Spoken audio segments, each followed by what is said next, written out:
Alrighty. What's up, guys? Welcome back to another episode of gentslounge Live. Today we are here with my good buddy Nick Urteaga, aka Coastal Flicks. Today we're going to talk about fashion. We're going to talk about photography. We're going to talk about fashion photography. And first, let me introduce Nick to you, and we will kind of let him tell you a little bit about who he is, his story, and how he got to become a fashion photographer from California, who then started in New York and started taking pictures of, I think it was street style when you started, and then moved on from there. So let's see. Let's Yeah. bring in Nick. What's up? What's up, man? How you doing, man? I'm hanging in Yes, there. thanks for having me. Pretty excited to be here and chat with you and just kind of hang out. And I'd love to have a drink in my hand, but fortunately, I have to go run some miles after this, so it is just water for me. I mean, hey, you got to For stay now, hydrated. So for those of you that I don't know, do. Nick and I have been trying to accomplish running 100 miles in the month of May, You say and trying? well, we're working on it. Who? I'm sorry, you already finished it. You already completed that. Barely. Thank you. But yes, so we're doing this thing. We got this run club going. It's been a lot of fun. But okay, so let's jump into this. Like, how did you get your start in the media arts, and then how did you end up doing kind of fashion photography and what you do now? So I went to college for media arts, communications actually, and my background was kind of in live production and video editing. Eventually went to grad school, got a master's in studies, and live production was my thing. So I was a director for baseball. I directed basketball games, football games, you name it. So prior to coming to New York, my last job was directing baseball games for the Great Lake Loons, which is the minor league team of the Dodgers. Oh, dope. So I was working for the minor league team and then ended up applying for Major League Baseball and ended up getting a job in New York. It was for the replay department, and in that year, it was the first year of replay's existence. So if you're not familiar with replay in baseball, it's kind of like the central hub where all challenge calls go in baseball. So if they want to challenge a call at first base, it goes to like one central location where they decide safe out, whatever it is. So I was with them for about 2.5 years, right out of grad school, and it was probably one of the coolest jobs I've ever had. I got to help build up this special wing of MLB that had a huge impact at the game at the time. Super controversial. Like it was pretty cool. I also directed for the Westchester Knicks, which is like the D League of the Knicks. So, like I said, like live production was my thing. That's dude, live. I don't think people realize how crazy live production is. Like, Yeah, how many camera angles were you running when you guys were doing those games? I mean, it depends. So for MLB, we would get in like 24 angles at most, I would say. Sometimes we only got like 12. Mm-hmm. And then for basketball games for the D League, it was about like 5, 6 camera angles. Dude, But you have to count in for like other things as far as like replay systems coming in, like graphics. your graphics, all that stuff. But I loved it, because it was like kept me on my toes, and it was like, all right, ready camera one, take camera one. Let me get the graphics up for player 14. I run graphics, and now so it's like really on the toes and like so fast and exciting. I loved it. The only downside for that kind of thing is that it's sports. It's seasonal. Right. So like in the off season, you're kind of like in the middle, like what am I going to do? So you're like a school teacher essentially. Exactly, but we weren't getting paid on season sometimes. So it Okay. was like you had to find your other gigs. You had to freelance other stuff. So Is that how you got into um, the photography and whatnot? yeah, I mean, well, I got into the photography stuff by accident. Like I had a 60, so I had a Canon 60D at the time, flip out screen. It was great. I was supposed to be using it for promotional videos and just like my background was editing, so I was supposed to shoot some stuff, but never really did. And it wasn't until one of my buddies, Brandon, Wall Street Paper, Mm-hmm. we were friends prior to New York, prior to like college and stuff. We've been friends for quite a while. He came to me and was like, "Yo, I want to be a fashion blogger." And back in it had to be, let's see, I moved out to New York in 2014. Yeah, back in like 2015, like fashion blogging wasn't like that big of a thing, at least. I think you and Blake were definitely doing it. Right. Um, and like Marcel was there, Modi was there. Like but it was like this smaller group of people. So it wasn't like what it is nowadays. Right. So when Brandon was like, "Yo, I want to be a fashion blogger," I was like, I don't know what that means, what that entails, but you know what? Let's give it a shot. So he would come to my apartment in Brooklyn, all the way from Harlem, every Saturday in the morning, like 7 a.m. And he was in banking at that time, so he would work like 6, 7 days a week. Wow. And he'd come over, drag me out of bed. I'd be taking his pictures, and it just kind of escalated from that. And so after shooting him, he connected me with the other bloggers, which in turn connected me with other companies, and it just like took off, you know. Right. And then 2.5 years later, I ended up quitting, or like 2 years later, I ended up quitting MLB and went full-time photography. That's crazy. I mean, I think we met probably got to be like 4 or 5 years ago now, Yeah, yeah, yeah. and we met at I Fashion remember. Fashion Week, right? Yep, yeah. It was Fashion Week. Yeah, it was like a fall winter fashion week. And I remember because it was my first fashion week shooting street style. And for people who aren't familiar with fashion week street style, it's basically like a catwalk for fashion week, but on the streets, you know, where It's you guys, insane. for women, it's absolutely ridiculous. For guys, it was a little more chill, and which I liked because you got to meet everybody and like became friends with the other street photographers and like you just connected. For Yeah. women, it's like there's like 60, 70 photographers all like jockeying for elbow space to try to shoot one person and running to this spot, running to this spot, running to this spot. But for guys, it's a little different, which is a lot cooler, which I liked so much more. But yeah, that was the first time I met you, like Like years ago, on the whatever. end of it, or the first time I was there, I remember I would just watch guys like walk up one street because there's like a line of photographers Yeah. and they're just like hoping to be photographed and like posted on something the next day or even like I guess that day from now because Oh, it's for sure. Instagram. But Yeah, like yes, even some of them weren't even going to events. You know, they were like they were just walking around outside. the blocks. Yeah, exactly. Walking around the photographers just to get snapped. You know, and that's still a thing for women's fashion week and just like fashion week in general. Like you don't necessarily need to go to events, but if someone spots you outside, they're gonna shoot you, and you might make the roundup for New York Times Fashion, you know, Vogue, whatever it is, whoever's covering it. I think I made it into GQ Australia, like the second fashion week I went to, and I was like, "Holy crap, this is the coolest thing ever!" Really? I was like one of the best dressed guys of the week for GQ Australia, and I was like, "Yes." Um, Yeah, because you don't really know. Yeah, you don't really know who's there and who's watching. You know, it might be like you said, like GQ Australia or Thailand or something like that. It's actually pretty cool when it actually turns out, works out. So it's worth it walking around, even if you're not going to the events or some of the people. yes. So for those of you that have just tuned into this live stream, I have my buddy Nick here. He is a fashion photographer. He just launched his YouTube channel. We're gonna talk a little bit about that later. But so if you guys have any photography or videography questions, like I'm gonna cover some right now, like how to look better in your photos and how to, edit them to make them look more professional. But if you guys have any photography or videography questions, leave them in the comments and we will try to answer as many as possible. So Nick, I guess my first question is from when you first started shooting, like Brandon and all the guys, what have you kind of gathered over the years as like, kind of what is always going to work? Like, what's like a safe go-to kind of movement or pose to get a good shot, like 75% of the time? Well, I would say like to get someone comfortable in front of the camera and like to kind of warm up with a photo shoot, I always have people moving and walking. Yeah, Something natural that makes sense because when you have a model or just anybody in general just kind of standing there and posing, unless they're like top models, like the ones who really really know their stuff, um, right. they're gonna be stiff, you know, because you're just standing there. Okay, put your hand on your lapel. Okay, adjust your tie, stuff like that. I'd rather have people moving in motion. I would say that's one of my key things that I first started with. It was just capturing motion. Like I said, with street style, Yeah. everyone's walking around. You can't really hacks people stop around. You know, you try to capture as much as you can.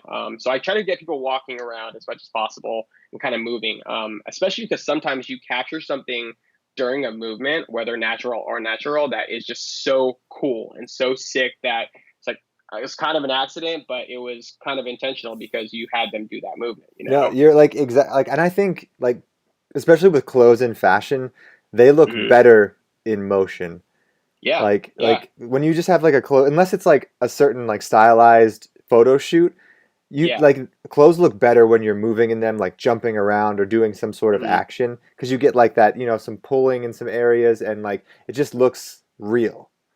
It looks cool. Yeah. I mean, one of the things that I do for most guys wearing suits, which I'm sure you do have done a lot with top coats and stuff like that, is flap it open. Hmm. So if the buttons here, just Just get that extra movement, which is totally an unnatural thing to do. Like no one is naturally going like this, right. but when you capture it on camera, it looks so sick Yeah, like because you're when you get freezing that, that like when moment. you're like putting that jacket on and you get that just before it like comes on, it's like Yeah. such a good look.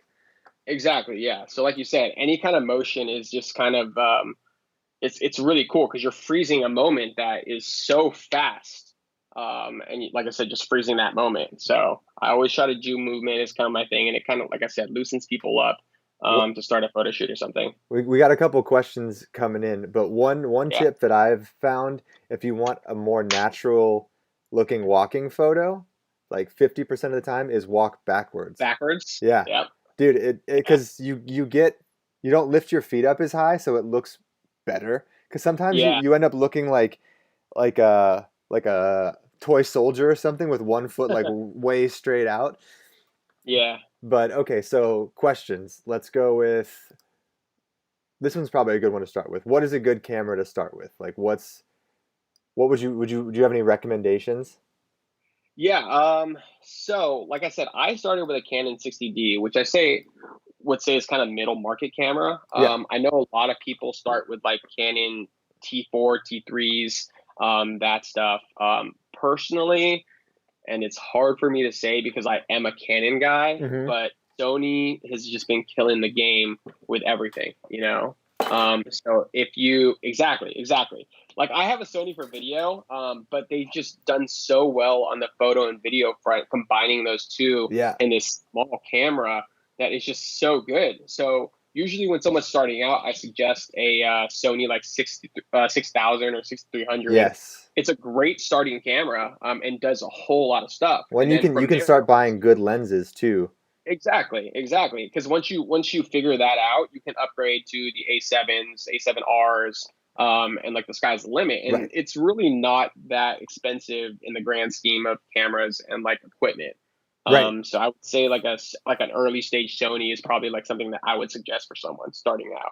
But I would also say like legitimately I would say lenses are more important than your camera. Oh yeah, for sure, for sure. I mean, like I said, one of the first lenses that I ever got was the Nifty 50, Yeah. which is primarily the most sold Canon lens or lens in general around the world. So for people who don't know, it's a 50 millimeter 1.8, and it's like this big. It's like made out of plastic casing, Yes.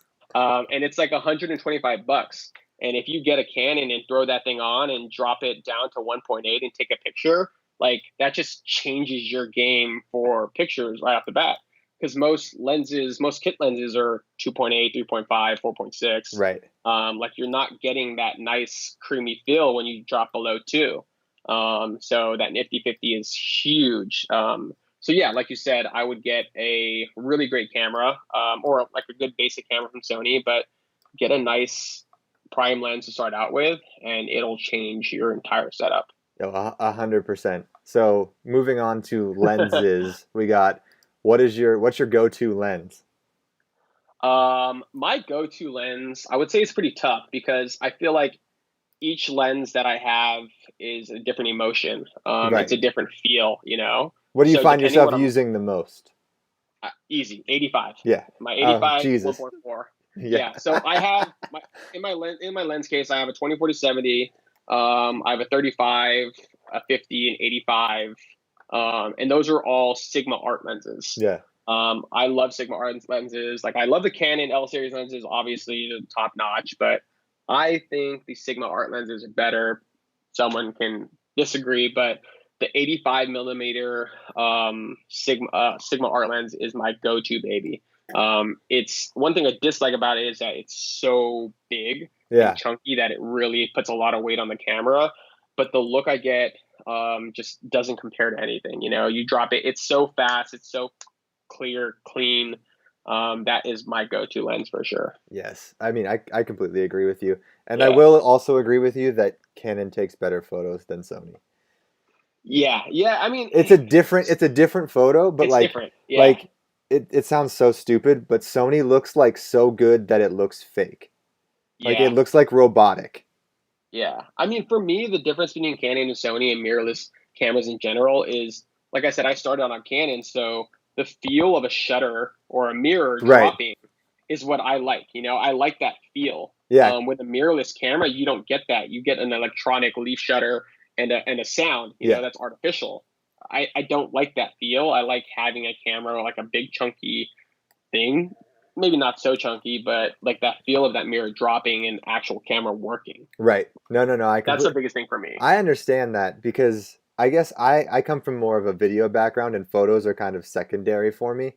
So Yeah, like I don't really miss that all that much. Like I had a Canon yeah, 7D and 5D for forever and then I upgraded to the mm, Sony and yeah. I don't miss it all that much, but I do every time I get a Canon in my hand and I take photos with it, I'm like, shit, this looks good. Like It's yeah. It feels. I mean, Canons. I think are known to have better color, yeah. and a more of a pop, like an enriched look. Is which is what I like. I mean, most of my pictures have a lot of good color in it. But like you said, when it comes to like technical stuff and cost, like Sony just is just doing so much better for Yes. photo and video, especially in this little thing that looks so small. There's like a downside to that. It's great for like putting it on a stabilizer and doing all that shit. Yeah. But when I show up to like a photo shoot, like people are Hmm. like, "You're gonna use that?" I Like was they just feel they about to feel say they feel that. like they could do it because I have this the camera so small, and I'm like, yeah, It, this. it doesn't look legit. I mean, it's still a $3,000 camera, like, Yeah, yeah, yeah, yeah. but No, people size matters.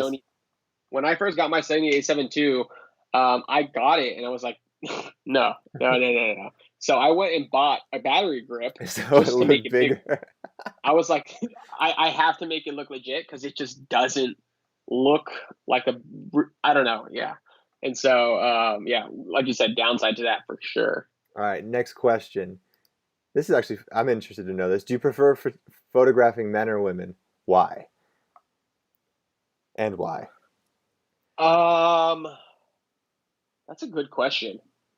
I would say I'm better at shooting men because I am a man.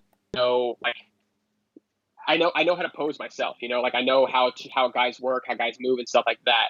I would say some of my better pictures are with women. Mm-hmm. Because they tend to be more fluid. Especially like I said, the ones who are good models just know how to work a camera and know just like how to do things. So it's really tough to pick. I would say I'm better at men, so I tend to drift towards men because I've been doing it longer. But I love shooting women as well because it's very challenging for me because it's something I don't do. It's Right. something that's more foreign to me. But the art is just so beautiful with women, obviously. Not to say that guys aren't beautiful, but it's just like there's a fluid like feel to when a model really gets into her rhythm and moves. And like I said, a lot of the clothing that they have just moves great. Right. Guys don't have long flowy stuff. Like some of my favorite stuff, I would say, is with long dresses or Mhm. big poofy dresses that girls just spin around in and move in. And like I said, you capture that second Right. of a dress flying in the wind, and it's wow, that's insane. We Those only aren't we working only got stuff. overcoats. Exactly, exactly. That's the most flowy thing a guy's gonna wear. So I'm torn on that question, but I think guys have to take cake just because I've been doing it so long. So do you Yeah. so you I guess would you think it's easier to shoot men or women? Um, I would say I would say it's probably Depends. easier to shoot what you know. It depends on the You model know, also, yeah. probably. Oh, for sure. It's interesting, and I might get backlash for that, but I think that the better you get as a photographer, it's easier. Some of Right. the things are a lot easier. Because when you work with top models in big agencies, they make your life so easy Right. because you can put them into a location, and with a snap of a finger, they're at it. They know their poses, they know their spots, they know how to move, they know everything. So like when I'm working with like an official shoot with a big model, in order for me to kind of look like I'm actually being productive with the model, a lot of it is like hand placement. A lot of it is facial gestures. Hey, look right, look left, put your hand here. But for the most part, I kind of let them do their thing The most because part, you're like, yeah, that's good. Keep going. yeah, Keep doing what you're yeah, doing. beautiful, love it, great, great, nailed it. Oh yes, like that kind of stuff is what I have to do because they know what they're doing. Yeah, I mean, it's Um, like directing a movie with a professional actor versus like a student film. exactly, exactly, exactly. So like I said, the higher up you get, just easier it kind of gets. Yeah, I mean Yeah, that makes sense though. But you worked your way to yeah, get there. Like obviously, if exactly, you can't do exactly. it with people that don't know what they're doing, you Yeah, obviously would yeah. not be able to do it with people that do know what they're doing. But it's funny sometimes because if I do a lot of shoots with like really high models, and then I do a shoot with someone who's just starting out, my directing skills aren't necessarily there because I Right. expect them to do that. So it's always like, yeah, you should. I What mean, am I trying to say? yeah, exactly. So, So next question, do you have any thoughts on the Nikon D3500 as a starter camera? I would have to look that up. So Yeah, I'm not too familiar with Nikon. same. I have maybe one or two friends that are Nikon shooters, and they love him.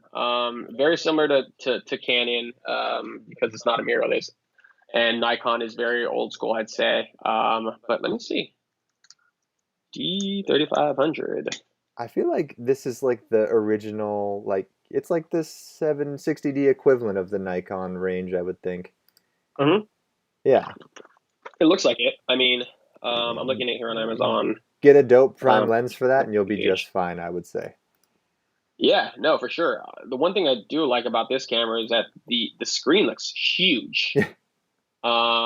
Like compared to like a Sony screen, like the back of the camera screen looks huge, which I love. No, that's. Um, Do you use the eyepiece on the Sony, or you just look through the yes. viewfinder?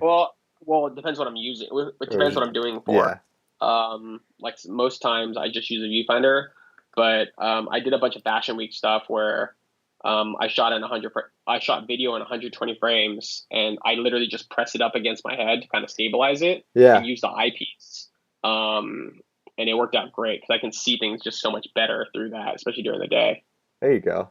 All right, so Um, we got the question we've all been waiting for. How do you edit your photos? how So do I edit my photos? Okay, we can have that. so we have this set up already. Nick's gonna share his screen with us. Gonna go through a little kind of tutorial on the process of taking a photo from shot raw to edited and almost finished, I would say. Yeah, I'm gonna use an example from my own stuff. Here, let me go ahead and share my screen. Perfect. See if you got it. So then let me pull up the screen. And then there we go. Got your screen. You got me. Got you. I can see You got me me. You got you. in the screen. Okay, there we go. Okay, cool.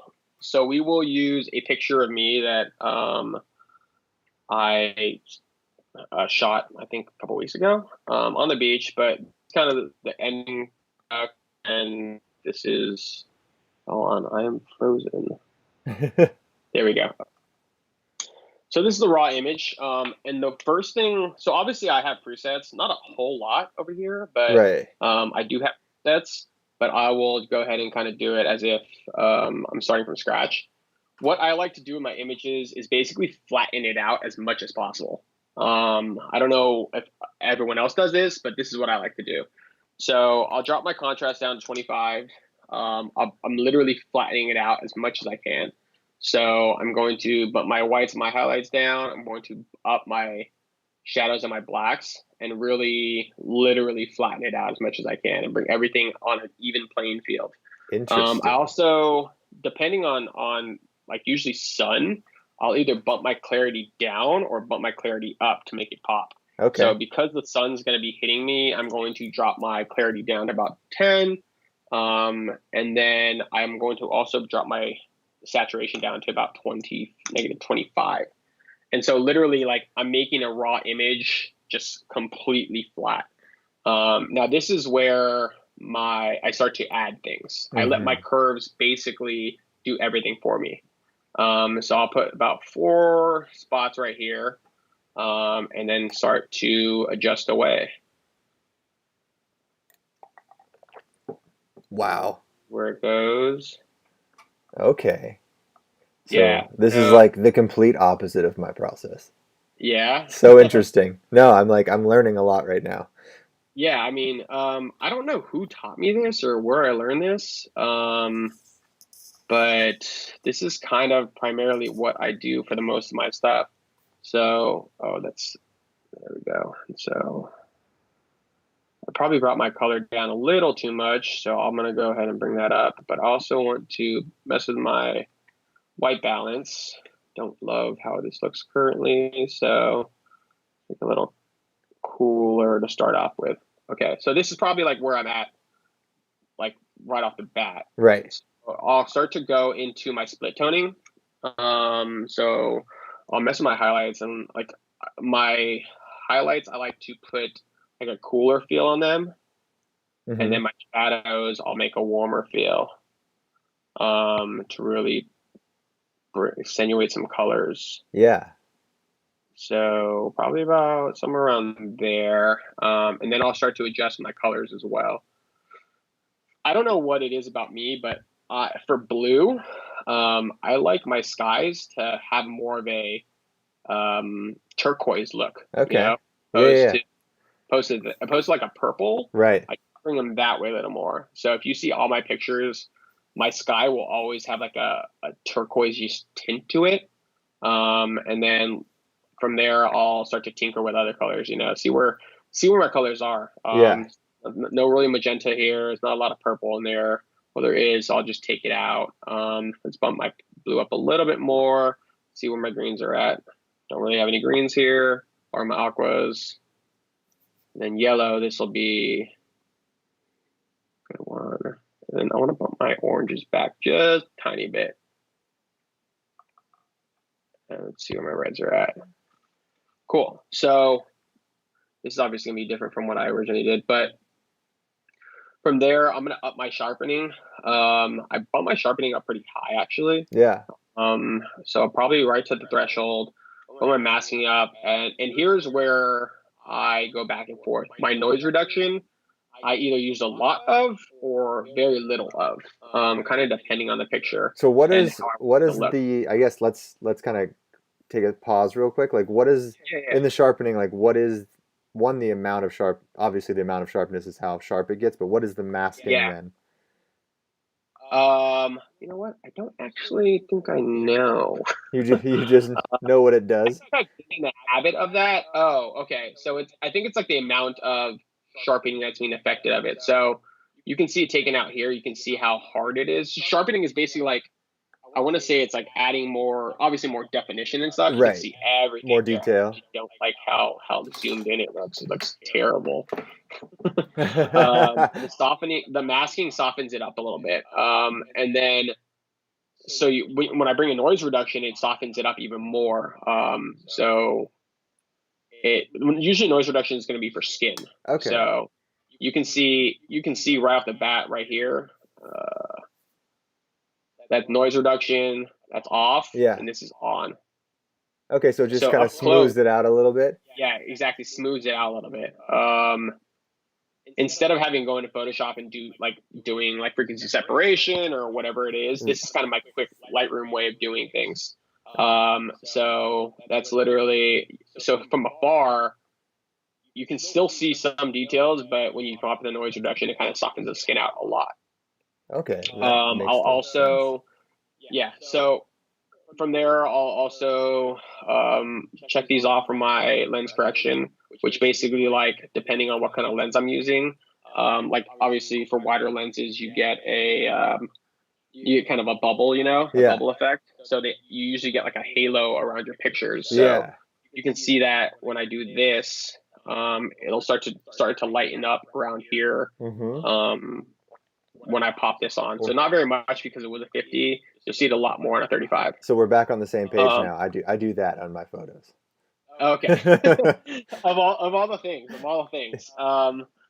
So from there, um, if I want to touch up skin a little more, um, whatchamacallit, Lightroom has a great kind of can I move this? Yeah, soften tool brush that is great.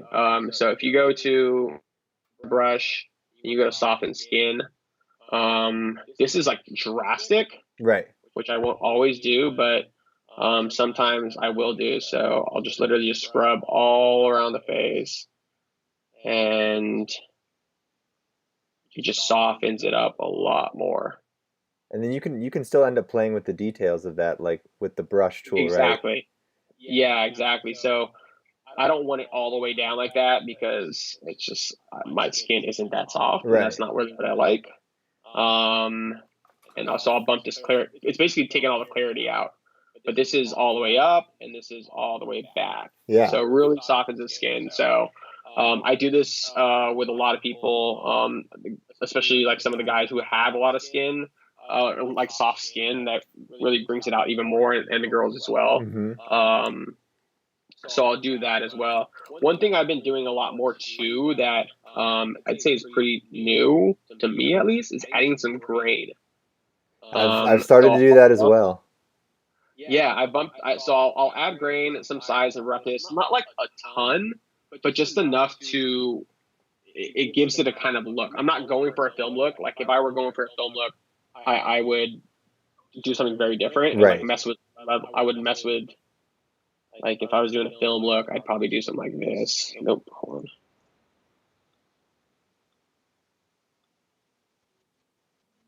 Like this, Yeah.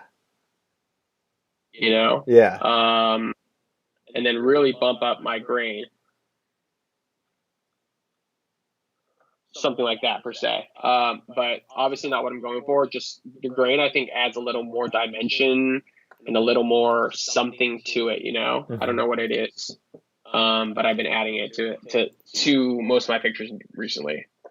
But yeah, I mean, this is pretty much how I go at it. Like I said, soften or try to flatten out the entire picture from its raw image, and then kind of let the curves talk, and then adjust the colors accordingly. That's If super I super interesting. Yeah. What do you do that's different, I I'm guess? gonna I'm gonna try it your way next time I edit a photo set. Usually I do my kind of my adjustments with the highlights and the shadows, like where you instead of flattening everything out, I do my kind of curves adjustments there. Mm, And then I go in and tweak a little bit in the curves, but then I usually take out like most of the yellows out of my photos, and then just depending on the colors that I'm going for, but play around with some stuff there for sure. let me switch back. Yeah. Yeah, that's usually my go-to. And so like my preset will basically be all the adjustments of the highlights down, shadows, blacks up, Yeah. contrast down, So you clarity you down. basically make it like a S log for video, like Exactly. That's yeah, exactly what I do. So like when I'm doing video in S-Log, my highlights and my whites aren't as drastic. They're very minimal, but I do the same exact thing, try to flatten it out even more, and then I let the curves do all the work. that's super cool. So for those of you guys that just walked in, Nick was kind of going over how to edit photos, but also he was using Lightroom, which is an Adobe program, but there are pretty much all of these settings in a lot of different photo editing apps now. If you want something that's low cost and I think almost free, check out the Darkroom app because it's exactly like Lightroom, except it's not $39 a month or $40 a month, whatever the creative suite is. So yeah, check out that app. You can pretty much do the same process in that app. Um, Actually, I think it'd be cool if you guys maybe we'll make up a hashtag or something, and you guys can tag us in your edited photos, and we can check them out. Yeah, it'd be sick. I'll put That'd be, something in the comments down below in the description, so you guys can hashtag your photos, and we'll take a look every couple weeks and comment if you guys have tried this method. yeah, I don't know a lot of people that do it like the way I do. I know there's a few close friends, blogger friends that do it like that. Mm-hmm. And I didn't actually know they did it until recently. It makes I a don't lot of sense, honestly. I mean, yeah, I mean, I was just trying to take something that was flat and flatten it out more. Right. And when I got to my curves and I saw what my curves could really do to an image, I really wanted to utilize the curves even more. Like I said, it really changed my video editing coloring as well because my coloring for video was terrible. Yeah, I Never, struggle with using, especially like Premiere's like coloring app. I yeah, struggle a little bit. So maybe we can jump into a little bit of video.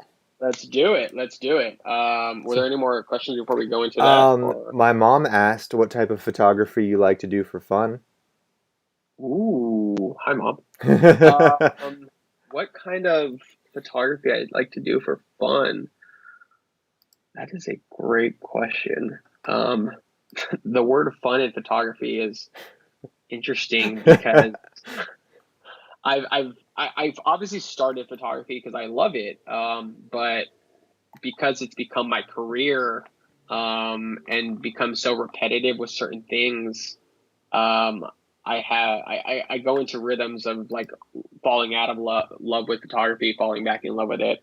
Obviously, I'm back in love with it now because I'm not doing it as much. But I would say landscape is probably one of my favorite things to do. Yeah. It's one of the first things that I started doing when I found photography is long exposures. Mm. So I would take my camera around the city, and mount it wherever I could and just do long exposures. Like one of my favorite pictures of all time, that I took was in Grand Central Station, in New York, and I put it on a ledge and just like let it go for 25 seconds or something like that. And it took this really awesome image where people were just like ghosts because everyone in Grand Central is just moving all over the place. Right. And then it captured one of the boards too.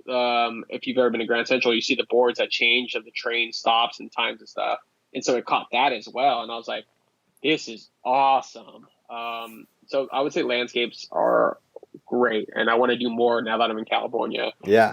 At beaches and mountains and everywhere. So landscapes for sure. Dude, I like to shoot anything that doesn't have a person in it because what not because like one they're difficult to shoot or like movement or anything, Yeah, but you don't have to worry about skin tone when you edit it. Like you can true. just play with color and have a ton of fun, Yeah, and no one will ever know that like, hey, that's not what people actually look like, you know? exactly, exactly. Well, one of the things I like doing too is doing like silhouettes of people. So if I'm doing a sunset, Mm-hmm. in order to capture the sunset, I have to expose for the sunset. So if anybody's in the picture, they're going to be dark. Right. So I kind of like adding that silhouette of a person in those images, because, like I said, it does add a certain dimension to things and kind of tell The a little more of a human story. element. Exactly, but you're right. It doesn't. You don't have to worry about the skin tone because there's going to be a silhouette of them. That's yes. So Yeah. let's take a couple more questions and then either we'll go into video editing or chat a little bit about the future YouTube channel that's coming our Let's do way. it. So, do you think it's easy? Do you think it's better to get started in fashion photography in LA or New York? I'm gonna say New York because I feel like there's people always around that want to do stuff and people actually get together to do stuff. Yeah. I would say by sheer numbers, New York for sure. Yeah. And You have this more of an vicinity, opportunity. like if Yeah, you're in the exactly. city, like you're around probably 30 fashion bloggers within your neighborhood. Within arm's distance, in the same in the same subway car, there's 5 models, there's 6 real bloggers, 7 aspiring bloggers, actors, actresses. Like it's yeah, there's so many people that want to create content that you can't help not to. So for fashion photography, obviously New York is the place to go. You're not going to find that kind of vibe and feel in LA. As much as I love LA, I call it home, but New York, you just feed off that stuff and you roll with it for So sure. I guess I got a question now. If you're like like a beginning photographer, you want to get into fashion photography, Yeah. how do you find people to shoot?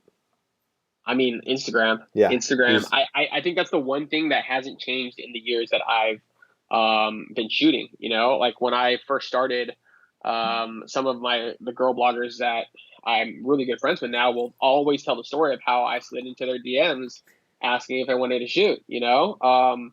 What's the worst they can say is no. e- But people exactly. are going to want to create content if they have it on their feed and you're offering it to them, shoot them, like reach out to them in their DMs. It's one thing that I don't think will ever go away is the art of collaboration between people who want to create. Yes. So yeah, I would say just reach out to people. I've seen some stuff on TikTok recently of photographers who will like stop Yeah. anybody, random people, just good looking people, and just like show them that they can create dope stuff. I've never done that, but if you're gutsy enough, I'd say to stop random people, And they're like, look, I put an do it. 85 millimeter lens on this and just gonna make you go like this really close in the camera. Exactly. Just reach out right here. So Yeah. this is out of And focus, the girls are and like, oh my God, I yeah, love it. It's so so how did good. you do that? It's really, I mean, it's cool, No, but if you want to start, do it. Yeah. yeah, it's awesome. So I guess let's see what else do we got. How would you rate the Fujifilm X-A7? Do you know anything about the Fujifilm X-A7? I have a Fujifilm X100F. But I think the Fujifilm X-A7 is, yeah. So I think it's similar to, what's that? Yeah, I think it's very similar to the X100F that I have. Ah, If I'm not mistaken, it's a mirrorless leaf shutter. It has built-in ND filter, drops super low f-stop. I'm not nope. Hold on. I just saw it and I was like, oh no, this is not it. But I want to say it's very similar to my X100F. Fujifilm does a really good job at compacting a lot of stuff, just like Sony, into a really small camera body. right. So for this specific series, I think it's a beginner camera. I'm looking at it right now. Great touch screen, flip out screen, which is awesome. Oh yeah. I love that. And it flips Literally around. anybody. Yeah, exactly. So probably great for blogging. It looks like he has great facial and eye focus and follow, which is huge because a lot of cameras have really bad face follow autofocus. Yes. Sony's one So of far, them. it's looking like a great camera. Shoots 4K. It's like $500. I mean, Sounds like a great camera. cameras are getting so like inexpensive these days, which Yeah, yeah, like I remember like um, your 60D back in the day was like what, still 1500 or 1400? yeah, something like that. When it first Ridiculous. came out, yeah. Um, So yeah, to answer that question, I think it looks like a great starter camera, maybe even a great blog camera, especially for that good price. Yeah. Yeah. Okay, so before we get into video, tell me a little bit about the future YouTube channel that's coming out, what you plan to produce, what the goal of the channel is, and like what you want to accomplish. So YouTube has been in the back of my mind for so long now, and the fact that it's taken me this long is insane. When I announced it yesterday, I got a bunch of DMs. People were like, "Finally, finally, finally!" Because I guess I do have a lot to say. I just haven't done it. I don't know why. But basically, my YouTube channel will be about men's fashion and photography and video. And specifically, men's fashion, I want to really focus on big men's fashion. I'm a big guy. I'm about 5'10". Weight averages between about 250, 270, something like that. So I'm a big guy. Like my waist is a 38. And ever since I started jumping in front of the camera, really putting myself out there on Instagram, I've been getting a ton of DMs from guys who are like, yo, I appreciate you representing for the big guys. I have questions about pants. Where do you get them? I have questions about shirts, like so many questions. And if you do your research, there aren't a ton of big guys out there repping, Right. and they really can't. So these guys don't have an outlet to find this information. So I've been launching my first video tonight. It should go live in about 13 minutes. And it's about pants. Because that's probably the most frequently asked questions I get is big guys pants. Like where do you get yours? What do you recommend? So I covered about 5 to 7 pairs of pants that I'm currently wearing that I currently love for big guys. So that's what I really want to promote is that, and then also photo and video, just because that's what I do, that's what I know. And I get a lot of questions about editing and my process and stuff like that. So I want to cover all of it with my YouTube channel and in a longer format. Obviously, it's just a foreign language to me so far, so it should be a fun learning curve to figure out. Dude, that's awesome. We definitely actually got to have you over on gentslounge channel Of course, because of we course, get a ton of questions all the time, and I probably I'm way bigger than Blake, obviously, but I don't know if I can really represent for like the big guy category because yeah. I would love to try to give you tips and tricks that I've read and heard, but I've never really had to put Mhm. them to use. So like it would be great to have you come on and actually like what are some, can you give us some quick tips on what you found works for you and guys that have a little bit of extra going on? To be honest, one thing I preach the most to people, to big guys, is mentality and confidence, Right. which I think could go for guys all around. Yes. Like some of the guys I helped try dress, it's like, hey, I can't pull off a denim jacket. I was like, trust me, you can pull off a denim jacket. You just have to kind of be confident in it. And it's still something that I'm working with too. Like when I throw on an outfit that's like a little more out there, it takes me a second to be like, an outfit. You know what? Let's give it a shot. If I like it, I like it. But if it's I like it, Right. you have to be comfortable with it. So mentality is huge, and just like find the places that I guess cater to your size. Right. If you find a place that has great pants, shop there. Just find the places that you like and make sure like fit is obviously key. So Do you but do you confidence. pay attention to any of like the like don't wear horizontal stripes or vertical stripes or I don't. yeah. I don't. Not Okay. anymore. That's what Not I've been anymore. saying that forever. Like it matters Yeah. kind of, but that's in your head because you're wearing it and you feel that way, like I mean, they always say rules are meant to be broken, and those are such like outdated rules, I think. hmm Because guys' fashion, right, is just evolving so much nowadays that there are no rules. You right. can do whatever you want. Like I was watching a YouTube channel today of a guy who did a haul for women's clothes and Yeah. how he styled women's stuff. It's like there are no rules. You can do whatever you want. Right. So I, no rules, no I rules. still feel like fit is key. Like Fit is key. if it fits and you feel good in it, that's what's going to make What the outfit matters? look good. Yeah, And as long as it's it boosts your appropriate for morale. if it's appropriate for what you're doing. Like it Oh yeah, sometimes yeah. things look a little weird when you show up, to an office meeting in jeans and flip-flops, but Yeah. you got to be, I guess, destination appropriate. Oh, for sure, for sure. Yeah, I think being aware is key. It's so key. Yes. No, Sure. I 100% agree. So do you want to jump into a few editing tips on the Oh video yeah. side and then Yeah, for video, for sure. yeah, if you guys have any questions for Nick right now about, upcoming YouTube channel or any tips you guys want, leave them in the comments below, but we're going to cover a little video editing background right now if you guys want to know how to make better videos. Cool. Let's do it. Let me start sharing. Yeah,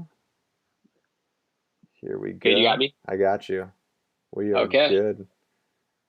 let's And jump then, over to Premiere. So I actually already had some stuff that I was shooting earlier today. So one thing to kind of just show is how is kind of my workflow with this. So on the left hand side, this is all my clips from today. Obviously in the folder called clips.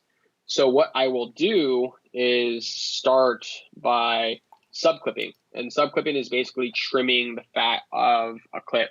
So for instance, this clip that I'm currently looking at, the beginning starts off shaky and then it starts right there. So this is my good part, good part, good part. And so it starts to go out of focus probably around,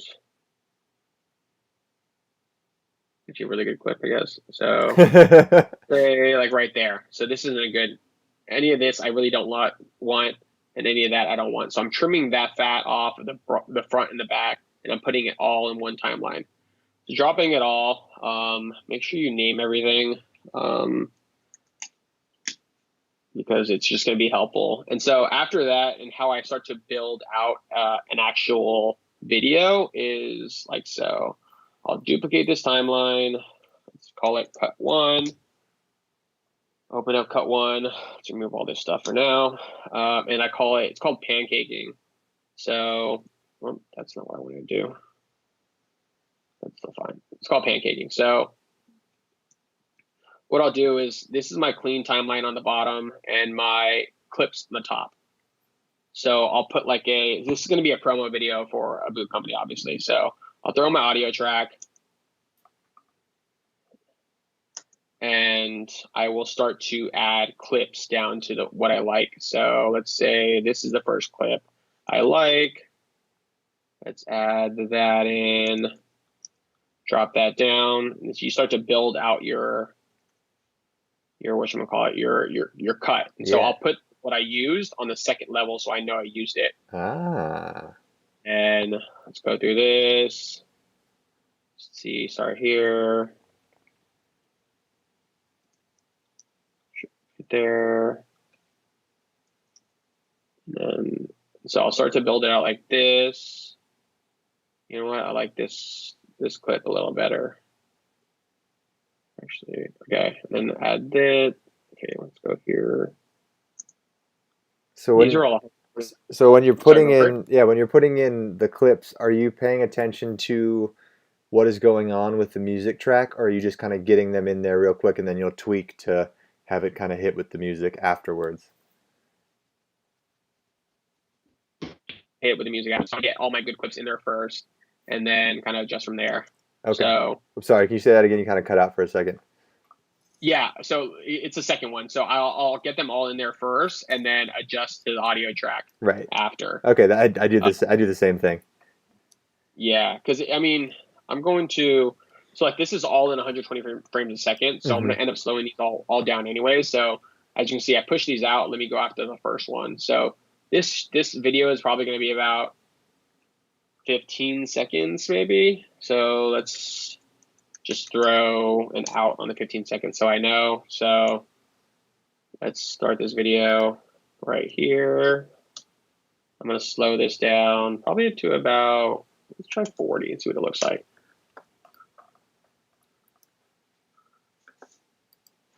So I'm going to stop it right there. Bring the next one in. Let's drop this to 50. And I'm literally hitting beats now. So. Okay, I got you. Yeah. So I don't know if we can hear the audio on our end, but I get what you're putting in. And I guess another question I have is, so you said you shot it in 120 frames per second, right? Mm-hmm. Do you don't slow it down before you drop it into the timeline? No, I slow it down. I slow it down after. So my timeline will usually be 30 frames per second, regardless of the clip size. Yeah. Because it's I guess, it's like a standard fraction of. Yeah, exactly. So, but I will only slow it down after the timeline, just because some clips I want really, really slow, and some clips I just want a little bit slow. Right. How do you just use the speed tool? No, well, sometimes I'll draw in. Like the speed ramping? Yeah, sometimes I'll speed ramp, but it just really depends. So this is going to be very generic since we're doing it like live. Right. But so like say this will be. So hold on, maybe see if you can hear me. I'm gonna take these out really quick, just for a sec, to see if you can. But basically, this is like a rough cut of. Let's see.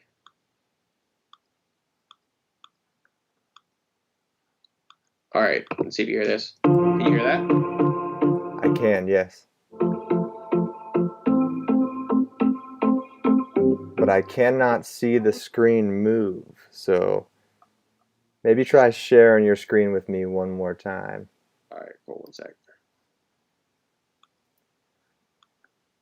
And see what happens there. All right. You have my screen now? I do, yes.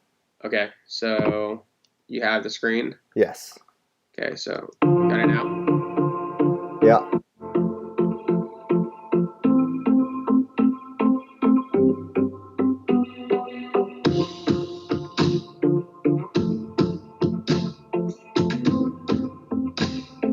So that's basically it. That's like 15-second spot for an ad of some sort. Yeah. Add a quick fade out, fade that, and then that's it. And so from there, I'll go right into coloring, which is going to be harder than what I'm going to make out here right now, but I'm going to dumb it down and make it really fast. Yeah. To show you what I've done, which I'm sure you've talked to me before about. But I'm pretty much doing the same exact thing that I did with photo. Oh, is it catching up? Is the stream a little delayed? I have the stream playing on the TV, Yeah, so it's a little delayed, yeah.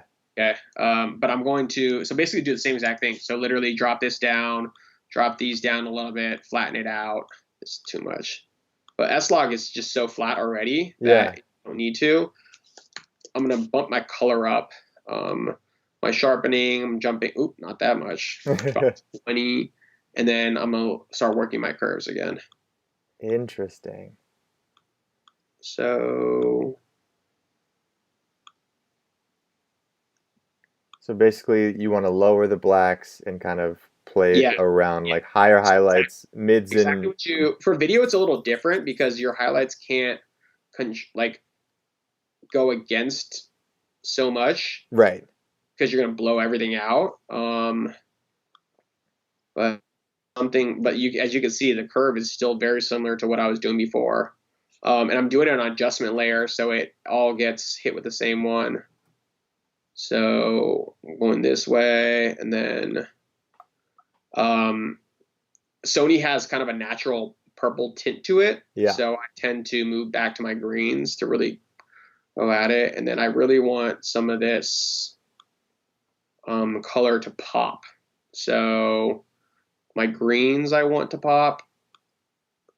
So I'm going to make my greens a little higher here. And I also want my greens to be a different color. So I'm going to change my greens a little bit and actually bring them up. I want to make them more of a yellow. Interesting. I play with these things have been since the Creative Suite added these, they've been so fun to play with. Like, Yeah. I because mean, you can it was use, so hard to color in Premiere before. yeah. So like even right off the bat, like the difference between this and that, Right. it's like day and night.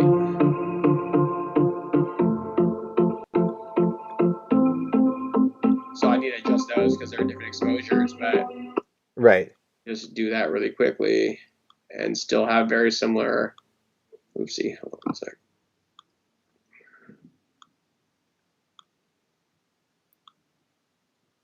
So you did then go in and just play with the curves from Yeah, that. I brought up that similar curve, just upped it a little more, Right. just so I could bring more light into it. And we'll just adjust this because it's a little cooler in there. So you can also adjust like your wheels too, which is basically split toning, but Right. into that. But still, like so much better than this. Yeah. Like, there's just so much more color, and those are the money shots. These like slow pan rounds, Right. I'll like bend it just for the heck of it, but and the lens flare is like.